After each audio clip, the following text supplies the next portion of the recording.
শাহজাহান, যে শাহজাহান ঘনিষ্ঠদের বা শাহজাহানদের এত দাপাদাপি, কথাতে তো এটাও বলে যে বাঘে ছুলে 18 ঘা আর পুলিশে ছুলে 36। সন্দেশখালীর বাঘ বেতাজ বাচ্চা শেখ শাহজাহানের ছোঁয়াতে গোটা সন্দেশখালীতে কি হয়েছিল তা বোধহয় আজ 5টার 5 থেকে আমাকে নতুন করে বলতে হবে না। কিন্তু সেই বাঘ অথবা বাঘের ছানা পোনারা যখন পুলিশকে ছোন, সেই পুলিশকে ছুতে গেলে ঠিক কি পরিস্থিতি হয় জানেন? কেন জানেন না? কোন ঘটনার কথা বলছি ভাবুন একবার। হ্যাঁ, ঠিক ধরেছেন, শীতলিয়ার ঘটনা। সন্দেশখালীর শীতলিয়া, যেখানে পুলিশকে আক্রান্ত হতে হচ্ছে, পুলিশ ক্যাম্পে ঢুকে যাচ্ছে। পুলিশ ক্যাম্পে ঢুকে যাওয়ার পর তার মাথায় রডের আঘাত করা হচ্ছে। শুধু মাথায় রডের আঘাত নয়, সেই পুলিশ কর্মী নিউরোসায়েন্সে ভর্তি, চিকিৎসাধীন, আইসিইউতে রয়েছেন। দীর্ঘ 50 মিনিটের অস্ত্রোপচারে তার মাথায় জমাট বাঁধা রক্ত বের করা হয়েছে। আরো 4-4টে দিন তাকে পর্যবেক্ষণে রাখতে হবে। কিন্তু এখানেই টুইস্ট। এই পুলিশ কর্মী কেন আক্রান্ত হলেন? পুলিশ কর্মীর পরিবার বলছে, পুলিশ কর্মীর স্ত্রী বলছে যে এখানেও রাম সব থেকে বড় ফ্যাক্টর। কেন রাম সব থেকে বড় ফ্যাক্টর? কারণ রাম মন্দিরের উদ্বোধন, সেই উদ্বোধনের দিনে আনন্দে মেতে উঠেছিলেন এই পুলিশ কর্মী এবং তার পরিবার। তাতেই কি ক্ষোভ পুঞ্জীভূত হয়েছে? যদি তাও হয়ে থাকে তাহলে সুরক্ষা কোথায়? একজন পুলিশ কর্মী যিনি রক্ষাকর্তা, যিনি সুরক্ষা দিতে চান, যার জন্য তিনি উর্দিধারী, সেই পুলিশ কর্মী সুরক্ষিত কি? শুনুন তার পরিবার কি বলছে, শুনুন। নিরাপত্তা কিসের?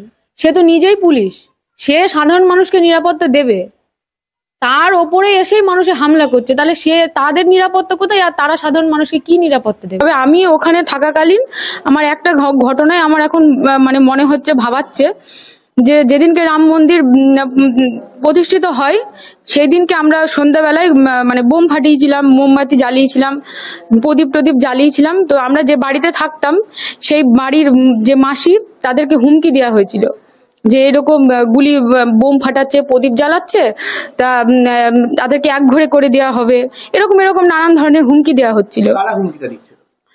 তৃণমূলের লোকেরা ওখানকার। হ্যাঁ, এবং আপনারা সারা বাড়ি মোমবাতি দিয়ে জ্বালিয়েছিলেন? হ্যাঁ, আমরা সারা বাড়ি মোমবাতি দিয়েছিলাম, বোম ফাটিয়েছিলাম।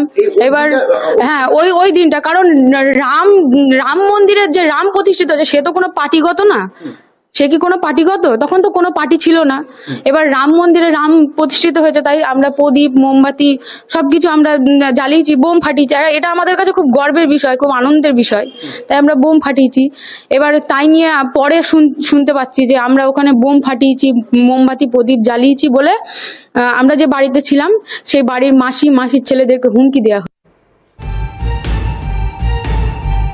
কিন্তু প্রশ্ন হচ্ছে, এই যে পুলিশ কর্মী রক্ষাকর্তা, তার উপর হামলাটা করলেন কে?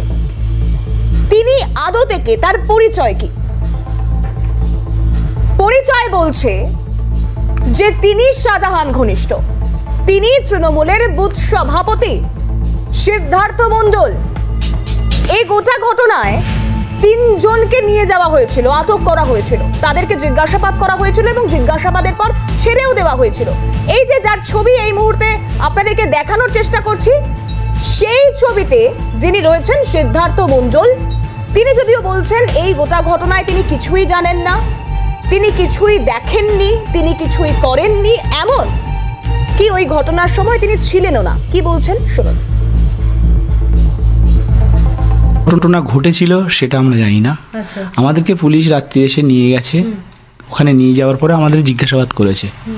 আমরা তদন্তে যা জিজ্ঞাসাবাদ করেছে তার সঠিক বলেছি, তারাও দেখেছে, সেইভাবে মূল্যায়ন করেছে। এই সময় যদি আরও কোনো সহযোগিতা প্রয়োজন থাকে অবশ্যই তাদেরকে সহযোগিতা করব। পুলিশ এবং আইনের প্রতি আমাদের পূর্ণ ভরসা আছে। ওই টাইম যখন আঘাত করা হয়েছে বলছে, তখন আমরা কোথায় ছিলাম আমরা বলতে পারবো না, ঠিক আছে? দিনটা কোথায় ছিলাম না, সেই সময় রাত্রিরে আমি একটা অনুষ্ঠান হয়েছিল, সেই অনুষ্ঠানে ছিলাম, ওখানে দেবীর মেলা হয়েছে, ওই মেলাতে ওখানে অনেক লোক ছিল, তারা জানে আমি ওখানটায় ছিলাম, ওরাও জানে সবাই, সেইটাই সবাই বলেছে ওখানকার মানুষগুলো। ফাঁসানোর কথা বলতে পারবো না, সেটা পুলিশ বলতে পারবে, যে আমাকে ফাঁসানো হচ্ছে কি না হচ্ছে সেটা পুলিশ বলতে পারবে। আমার মদের আসর বসতো, তোমরা সেখানে যে এ তো গেল শাসক ঘনিষ্ঠ শাহজাহান, তার ঘনিষ্ঠ এই সিদ্ধার্থ মণ্ডলের প্রতিক্রিয়া, যে তিনি কিছুই জানেন না, তিনি সহযোগিতা করবেন তদন্তে। কিন্তু যেখানে যে বাংলায় পুলিশকে আক্রান্ত হতে হয়, সেই বাংলায় আবার এগিয়ে থাকে, সেই বাংলায় আবার উন্নয়নে থাকে।